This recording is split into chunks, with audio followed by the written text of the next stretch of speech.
अब क्या करते हैं, हम तो धन मांगने आते हैं और कहते हैं जो जन मेरी शरण है ताका हूं मैं दास।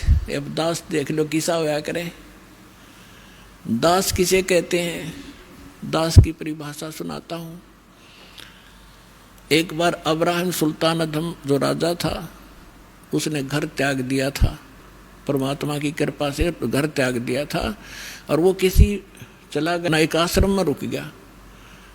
उस आश्रम में सब दास कहें अपने आप को, फलाना दास फलाना दास, और थोड़ी बात पर एक दूसरे का आँख काट दे, लड़ने लगे, तू क्या बन रहा है। तब अब्राहिम सुल्तान अधम जिसकी दास कथा सुनाना जा रहा है, इसका थोड़ा सा लिंक बीच में और आ गया। जब वो घर त्याग गया था, पहले ये राजा था, तो उसने कहा कि भाई आप नाम दास जरूर लिखते हो पर कर्म आपके लक्षण दास के नहीं है। उन्होंने पूछा भाई क्या बात भगत जी, कैसे नहीं।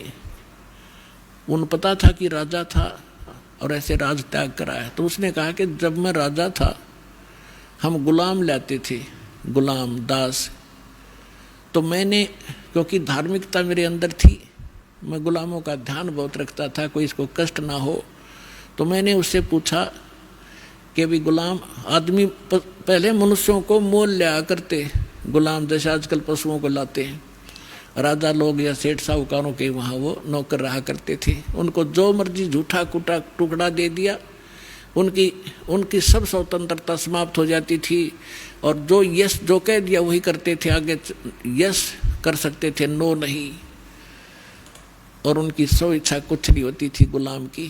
तो अब्राहिम सुल्तान ने कहा कि मैंने उससे पूछा कि ए गुलाम तेरा क्या नाम है। उसने कहा कि दास को जिस नाम से पुकारोगे गुलाम का वही नाम होगा, हमारा कोई नाम नहीं होता, कोई बुंडा सुंडा गुंडा कुछ भी कहना हाजिर खड़ा पाऊंगा। आपको कौन सा भोजन रुचिकार है। कहने लगा दास की कोई इच्छा नहीं होती, जो झूठा कुठा दोगे हम उसी में संतुष्ट होते हैं। तो पुण्यात्माओं कहने का भाव ये है कि वो दास और अपने मालिक के सामने जो आज्ञा होते ही सब कुछ लिए खड़ा रहता है, उसको दास कहते हैं। तो कबीर साहब कहते हैं कि जो जन मेरी शरण है और ताका हूं मैं दास, और गेल गेल ला गया फिरूं जब तक धरती आकाश।